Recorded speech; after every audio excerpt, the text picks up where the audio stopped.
الله من الشيطان الرجيم. بسم الله الرحمن الرحيم.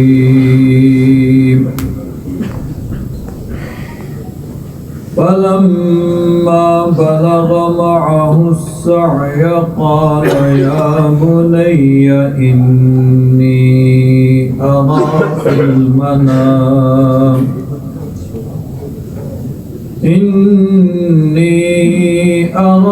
المنام أني أذبحك فانظر ماذا ترى. قال يا أبت افعل ما تؤمر ستجدني إن شاء الله من الصابرين.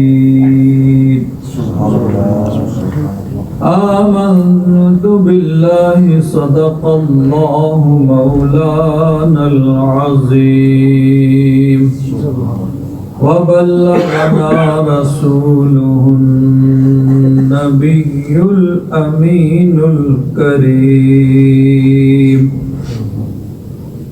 ونحن على ذلك لمن الشاهدين والشاكرين والحمد لله رب العالمين.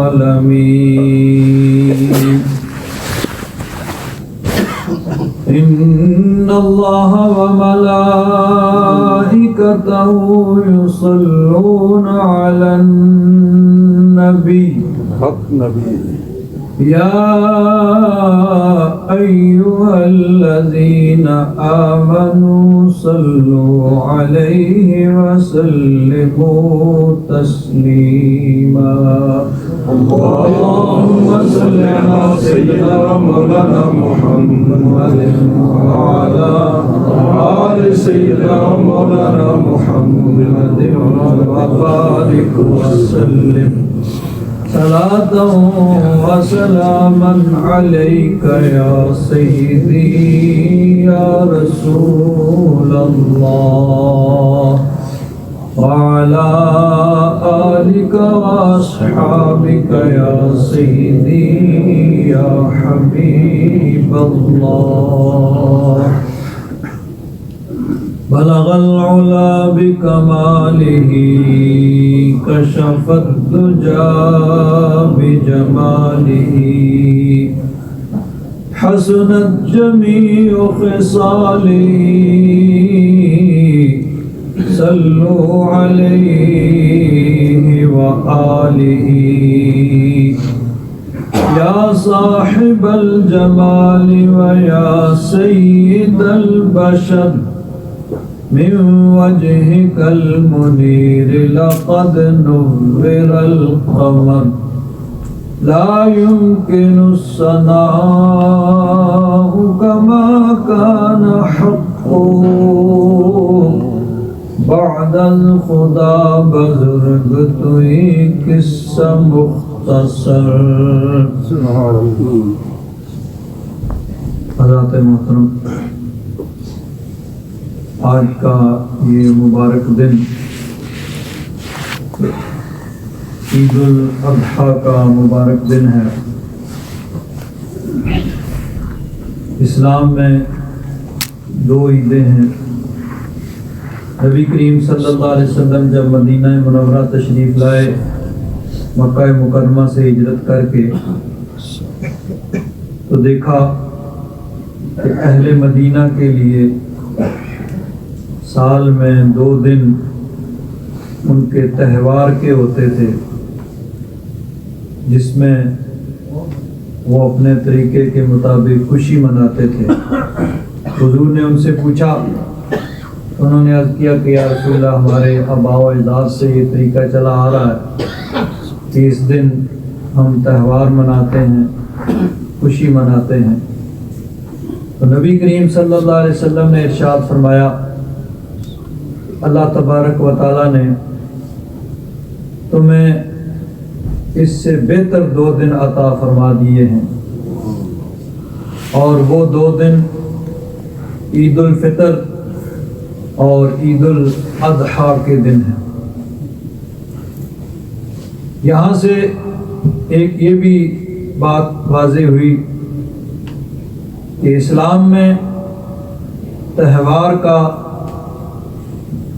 جو نظریہ ہے وہ باقی ادیان سے مختلف ہے۔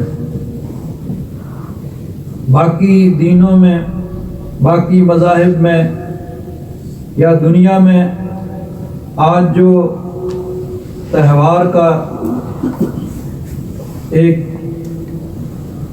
تصور ہے، ایک نظریہ ہے کہ اس میں انسان اخلاقی اور مذہبی قیود سے آزاد ہو جاتا ہے، وہاں پہ کوئی قید، کوئی رکاوٹ، کوئی پابندی نہیں ہوتی۔ اسلام میں تہوار کا تصور یہ ہے کہ یہ بھی اللہ تبارک و تعالیٰ کی بارگاہ میں جھکنے کا ایک موقع ہے، اس کی بارگاہ میں عبادت اور نیاز پیش کرنے کا موقع ہے، کہ باقی دنوں کی بجائے تہوار عید کا جو دن ہے اس دن ایک اضافی نماز پڑھی جاتی ہے۔ تو یہ اسلامی تصور ہے۔ تو حضور نے فرمایا کہ اللہ تبارک و تعالیٰ نے تمہیں اس سے بہتر 2 دن عطا فرمائے ہیں، ایک عید الفطر کا دن جو ماہ رمضان المبارک کے اختتام پہ آتا ہے، اور ایک یہ عید الاضحیٰ کا دن 10 ذی الحجہ، جس میں اللہ کے پیارے خلیل حضرت ابراہیم علیہ السلام کی اس عظیم قربانی کی یاد تازہ کی جاتی ہے۔ حضرت ابراہیم علیہ السلام نے رب ذوالجلال کی رضا کی خاطر جو عظیم قربانی پیش کی، ہر سال اس کی یاد تازہ ہوتی ہے اس موقع پہ۔ حضرت ابراہیم علیہ السلام کی اس قربانی کا اللہ تبارک و تعالیٰ نے قرآن پاک میں بڑی شان کے ساتھ، بڑے اہتمام کے ساتھ اس کا ذکر فرمایا۔ سورہ الصافات میں اللہ تبارک و تعالیٰ نے ارشاد فرمایا، وَقَالَ إِنِّي ذَاهِبٌ إِلَىٰ رَبِّي سَيَهْدِينِ رَبِّ هَبْ لِي مِنَ الصَّالِحِينَ فَبَشَّرْنَاهُ بِغُلَامٍ حَلِيمٍ۔ حضرت ابراہیم علیہ السلام نمرود کے دربار میں تبلیغ کرتے ہیں، بت پرستوں کو توحید کی دعوت دیتے ہیں، اللہ تبارک و تعالیٰ کی عبادت کی دعوت دیتے ہیں کہ یہ تمہارے بت یہ عبادت کے لائق نہیں، ان کی عبادت درست نہیں، عبادت کے لائق صرف اللہ تبارک و تعالیٰ کی ذات ہے، وہ وحدہ لا شریک ہے، اس کا کوئی شریک نہیں، وہی عبادت کے لائق ہے۔ جب قوم نہ مانی، حضرت ابراہیم علیہ السلام وہاں سے ہجرت کرتے ہیں۔ پھر حضرت ابراہیم علیہ السلام اللہ تبارک و تعالیٰ کی بارگاہ میں دعا مانگتے ہیں، رب ہب لی من الصالحین، اللہ کی بارگاہ میں نیک اولاد کی دعا مانگتے ہیں۔ عمر رسیدہ ہیں، بڑھاپے میں اللہ تبارک و تعالیٰ کی طرف سے بشارت ملتی ہے، فَبَشَّرْنَاهُ بِغُلَامٍ حَلِيمٍ۔ اللہ تبارک و تعالیٰ فرماتا ہے ہم نے ایک حلم والے فرزند کی انہیں بشارت دی۔ بڑھاپے میں حضرت ابراہیم علیہ السلام کو حضرت اسماعیل علیہ السلام کی صورت میں فرزند دل بند ملتا ہے۔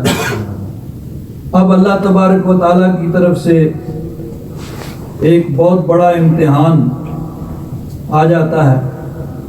حضرت ابراہیم علیہ السلام خواب دیکھتے ہیں کہ اپنے فرزند، اپنے بیٹے کو اللہ کی رضا کے لیے قربان کر رہے ہیں، اور نبی کی خواب وحی الہی ہوتی ہے۔ ہم جو خواب دیکھیں گے اس کو شریعت مطہرہ پہ پیش کیا جائے گا، اللہ رسول کے حکم پہ پیش کیا جائے گا۔ صرف خواب کی وجہ سے ہم کوئی کارروائی، کسی قسم کا کوئی کام نہیں کر سکتے۔ شریعت کے پابند ہیں، شریعت کے مطابق اگر خواب ہے، اس میں کوئی چیز اشارہ ہے تو اس کے مطابق عمل کیا جا سکتا ہے۔ شریعت کے خلاف ہے تو اس کو رد کیا جائے گا، ترک کیا جائے گا۔ لیکن نبی کا معاملہ الگ ہے۔ انبیاء کرام کی خواب بھی وحی الہی ہوتی ہے کہ جو خواب دیکھتے ہیں وہ بھی رب کی طرف سے اور رب کا حکم اور امر ہوتا ہے۔ حضرت ابراہیم علیہ السلام نے خواب دیکھا کہ اللہ کی رضا کے لیے اپنے بیٹے کو قربان کر رہے ہیں۔ حضرت ابراہیم علیہ السلام حضرت اسماعیل علیہ السلام سے ارشاد فرماتے ہیں، بیٹے دیکھو میں نے خواب دیکھا ہے، اور نبی کا خواب وحی الہی ہوتا ہے۔ اللہ تبارک و تعالی ارشاد فرماتا ہے، فَلَمَّا بَلَغَ مَعَهُ السَّعْيُ، جب حضرت ابراہیم علیہ السلام جوان ہوئے، دوڑنے بھاگنے کی عمر کو پہنچے، قال یا بنی انی ارا فی المنام انی اذبحک فانظر ماذا تری۔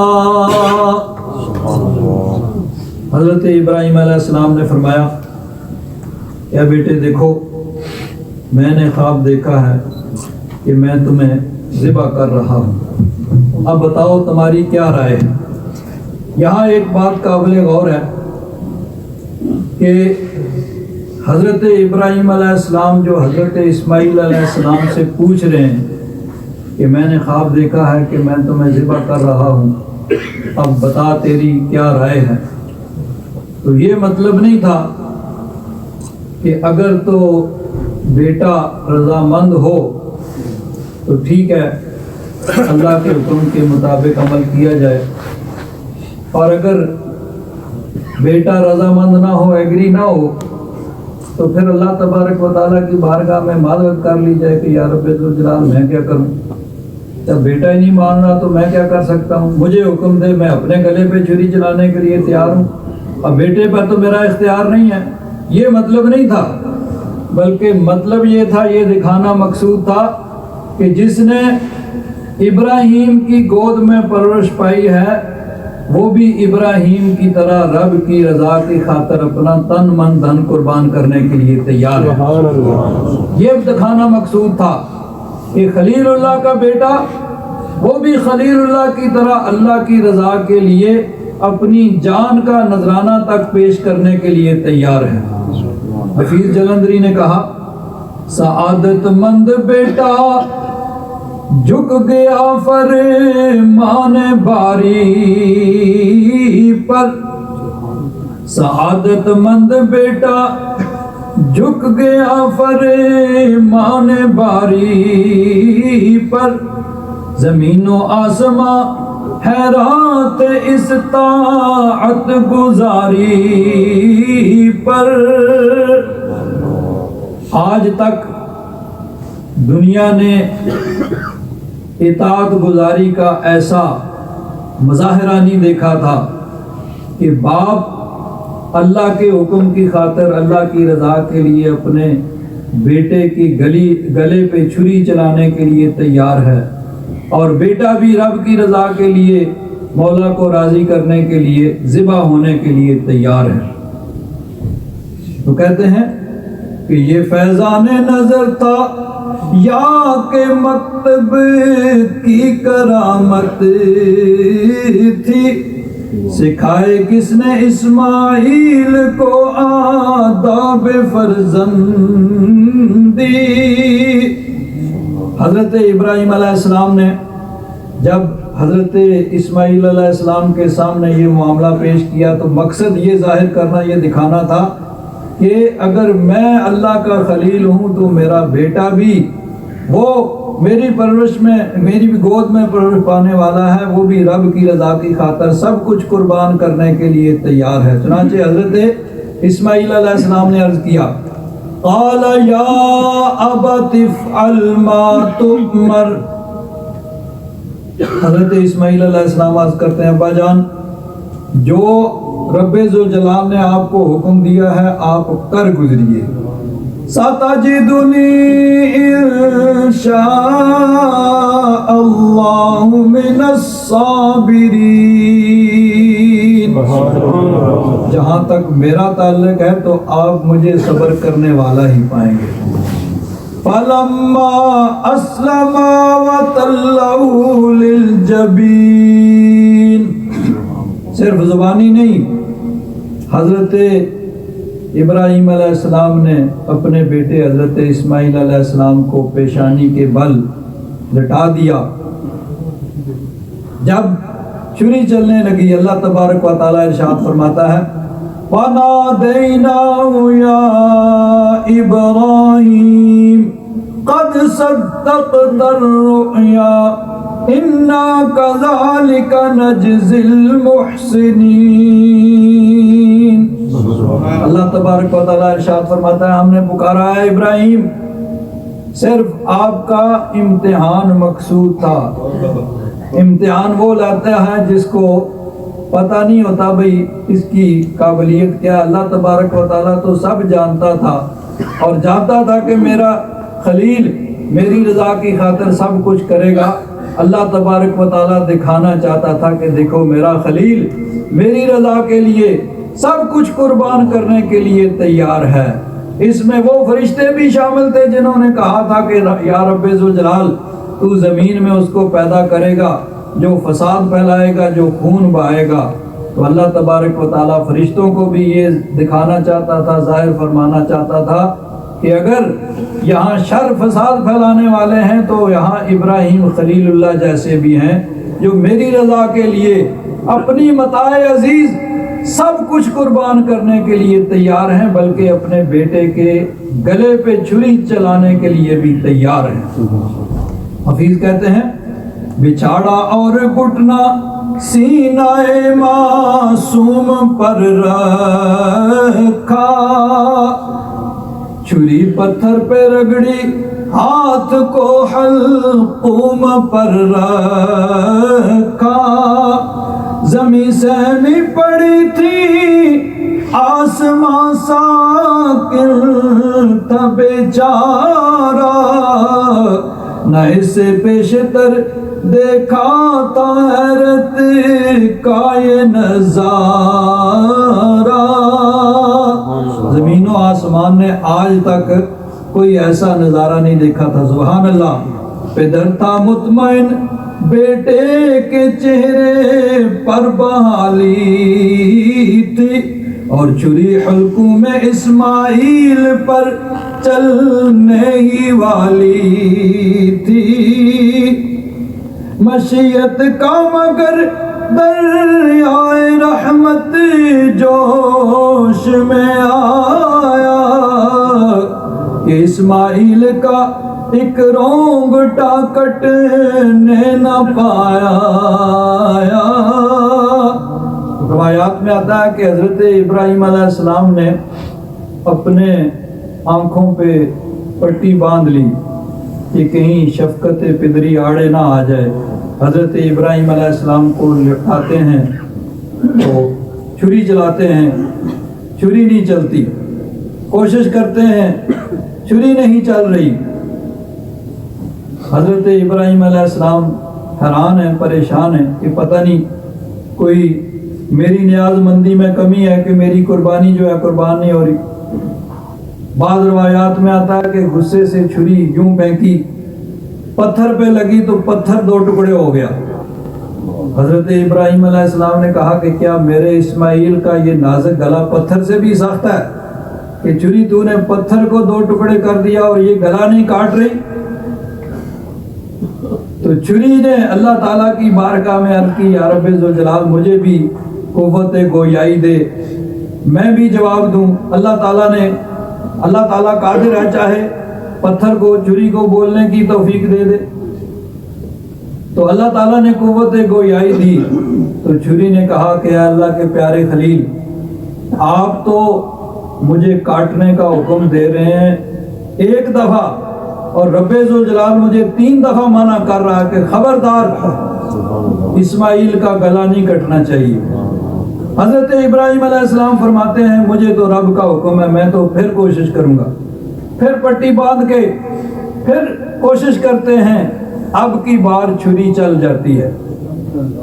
حضرت ابراہیم علیہ السلام مطمئن ہو جاتے ہیں کہ اللہ تعالیٰ نے میری قربانی قبول کر لی۔ جب پٹی اتارتے ہیں تو کیا دیکھتے ہیں کہ حضرت ابراہیم علیہ السلام تو ادھر کھڑے مسکرا رہے ہیں، اور سامنے ایک دمبا، ایک جانور وہ ذبح پڑا ہے۔ حضرت جبریل امین کو رب ذوالجلال نے حکم دیا کہ جبریل فوراً جاؤ اسماعیل کو وہاں سے ہٹا کے وہاں یہ جنتی دمبا حضرت ابراہیم علیہ السلام کے جہاں وہ ذبح کر رہے ہیں وہاں اس کو لٹا دو۔ تو حضرت اسماعیل علیہ السلام کے بدلے میں وہ جنتی دمبا جو ہے وہ ذبح ہوا۔ اللہ تبارک و تعالیٰ ارشاد فرماتا ہے وَنَادَيْنَاهُ أَن يَا إِبْرَاهِيمُ قَدْ صَدَّقْتَ الرُّؤْيَا إِنَّا كَذَلِكَ نَجْزِي الْمُحْسِنِينَ إِنَّ هَذَا لَهُوَ الْبَلَاءُ الْمُبِينُ وَفَدَيْنَاهُ بِذِبْحٍ عَظِيمٍ۔ اس کے بدلے میں ذبح عظیم ہم نے دیا، یعنی حضرت ابراہیم علیہ السلام کے صاحبزادے حضرت اسماعیل علیہ السلام کے بدلے میں وہ جنتی دمبا جو ہے وہ ذبح ہوتا ہے۔ تو اسی کو حفیظ جلندری اپنے انداز میں پیش کرتے ہیں، کہتے ہیں ہوئے جبریل حاضر اور تاما ہاتھ حضرت کا، کہ بس ایک امتحان مقصود تائی سار و جرت کا، اطاعت اور قربانی ہوئی منظور یزدانی، کہ جنت سے یہ برا آ گیا ہے بحر قربانی، غرض دمبا ہوا قربان اسماعیل کے صدقے، ہوئی یہ سنت اس ایمان کی تکمیل کے صدقے۔ تو حضرت ابراہیم علیہ السلام نے اللہ تبارک و تعالیٰ کی رضا کے لیے اتنی بڑی جو قربانی دی، اللہ تبارک و تعالیٰ نے قیامت تک کے لیے حضرت ابراہیم علیہ السلام کی اس عظیم قربانی کی یاد کو ہمیشہ ہمیشہ کے لیے زندہ کر دیا۔ اہل ایمان کو حکم دیا کہ اس موقع پہ میرے پیارے خلیل کی سنت پہ عمل کرتے ہوئے جو بھی صاحب استطاعت ہیں وہ قربانی کریں۔ تو یہ قربانی ہر صاحب نصاب مسلمان پہ واجب ہے۔ صحابہ اکرام نے عرض کیا یا رسول اللہ ما ہذہ الاضاحی، یہ قربانیاں کیا ہیں؟ حضور نے فرمایا سنت ابیکم ابراہیم، یہ تمہارے جد امجد حضرت ابراہیم علیہ السلام کی سنت ہے۔ عرض کیا ما لنا فیہ، یا رسول اللہ ہمارے لیے اس میں کتنا ثواب ہے؟ حضور نے فرمایا لکل شعرۃ حسنۃ، ہر بال کے بدلے میں تمہیں ایک نیکی ملے گی۔ اور علماء نے فرمایا کہ یہاں پہ 2 جگہ تنوین آئی ہے، لکل شعرۃ حسنۃ۔ تنوین کبھی کسی چیز کے چھوٹے پن کو بیان کرتی ہے جس کو نحوی تنوین تحقیر کہتے ہیں، اور کبھی کسی چیز کے بڑے پن کو بیان کرتی ہے جس کو تنوین تعظیم کہتے ہیں۔ تو علماء نے فرمایا کہ پہلی تنوین تنوین تحقیر ہے اور دوسری تنوین تعظیم ہے۔ مطلب یہ ہے لِكُلِّ شَعْرَةٍ ہر چھوٹے سے چھوٹے بال پہ اللہ تبارک و تعالیٰ بہت بڑی نیکی عطا فرمائے گا۔ تو یہ حضرت ابراہیم علیہ السلام کی سنت ہے۔ یہاں ایک دو باتیں اس کے متعلق بڑی ضروری ہیں، وہ یہ کہ ہر صاحب نصاب مسلمان پہ ہر سال قربانی واجب ہوتی ہے۔ یہ نہیں کہ زندگی میں ایک مرتبہ دے دی۔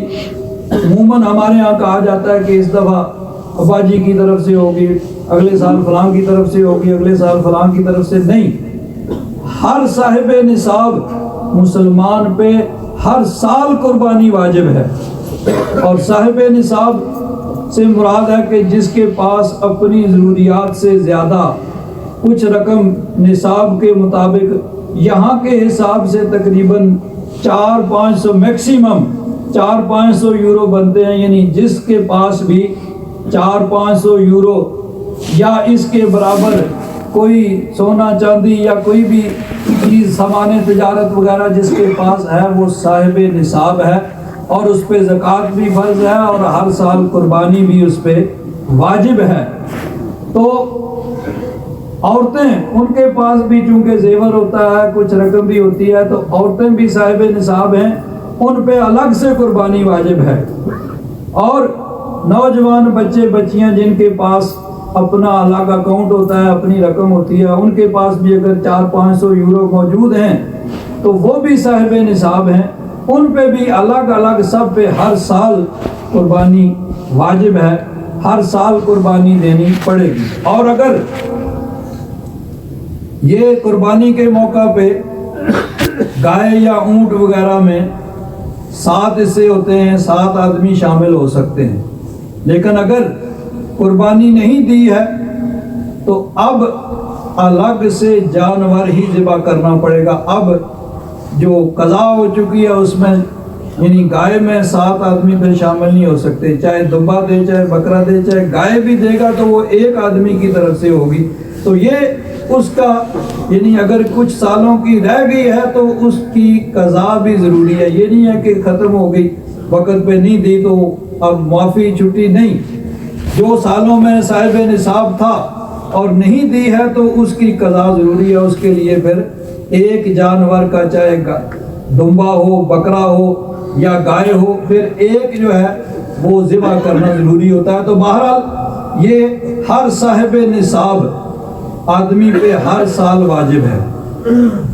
اگر انسان اپنے بزرگوں کی طرف سے وہ قربانی دیتا ہے تو وہ ایک نفلی ہے، ثواب کا کام ہے، بہت اچھی بات ہے، لیکن اپنی طرف سے واجب ہے، اپنی ضروری ہے۔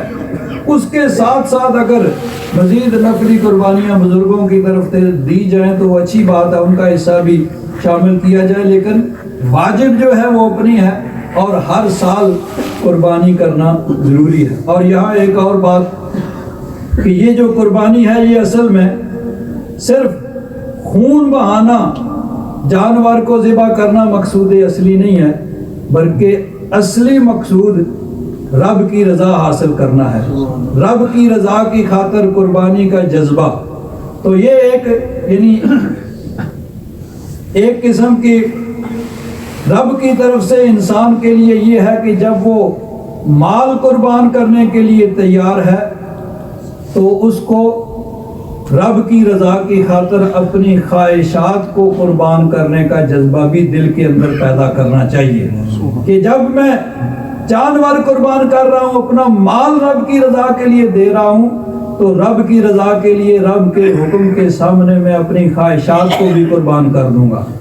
اپنی خواہش کچھ اور ہو، رب کا حکم کچھ اور ہو تو خواہش پہ عمل نہیں کریں گے بلکہ رب کے حکم پہ عمل کریں گے۔ یاد رکھیں کہ خواہش پہ چلنا، طبیعت کے مطابق چلنا، یہ تو ہر جاندار کرتا ہے، یعنی جانور جو ہوتے ہیں ان کا یہی ہوتا ہے، وہ کسی قاعدے قانون کے پابند نہیں ہوتے، جو طبیعت چاہتی ہے وہ کرتے ہیں۔ لیکن انسان کو اللہ تبارک و تعالیٰ نے اشرف المخلوقات بنایا ہے، تو انسان طبیعت کے تابع نہیں بلکہ اپنے مولا کے حکم کے تابع ہونا چاہیے۔ کہ طبیعت کچھ اور چاہتی ہے، مولا کا حکم کچھ اور ہے، تو پھر طبیعت کا نہیں، یہ نہیں کہ جو میرا دل چاہے گا وہ میں کروں گا، نہیں، جو میرے رب کا حکم ہوگا میں وہ کروں گا۔ طبیعت کچھ اور ہے، رب کا حکم کچھ اور ہے، تو طبیعت کو چھوڑ کے، اپنے مزاج کو چھوڑ کے رب کے حکم پر عمل کرنا ضروری ہے۔ اور یہی چیز جو ہے جس کے متعلق کہا گیا کہ فرشتوں سے بہتر ہے انسان بننا، مگر اس میں لگتی ہے محنت زیادہ، کہ اس کے لیے پھر انسان کو خواہشات قربان کرنی پڑتی ہیں، اور رب کے رضا کی خاطر، رب کی حکم کے پر عمل کرنے کے لیے تکالیف اور مصائب کو برداشت کرنا پڑتا ہے، تب جا کے یہ مرتبہ حاصل ہوتا ہے۔ تو یہ قربانی جو ہے، اس میں مال کی قربانی میں جو خواہشات کی قربانی کا جذبہ بیدار کرنے کا ایک ذریعہ ہے۔ اللہ تبارک و تعالی ہم سب کو توفیق عطا فرمائے، رب ذوالجلال کے حکم کے مطابق عمل کرنے کی توفیق عطا فرمائے۔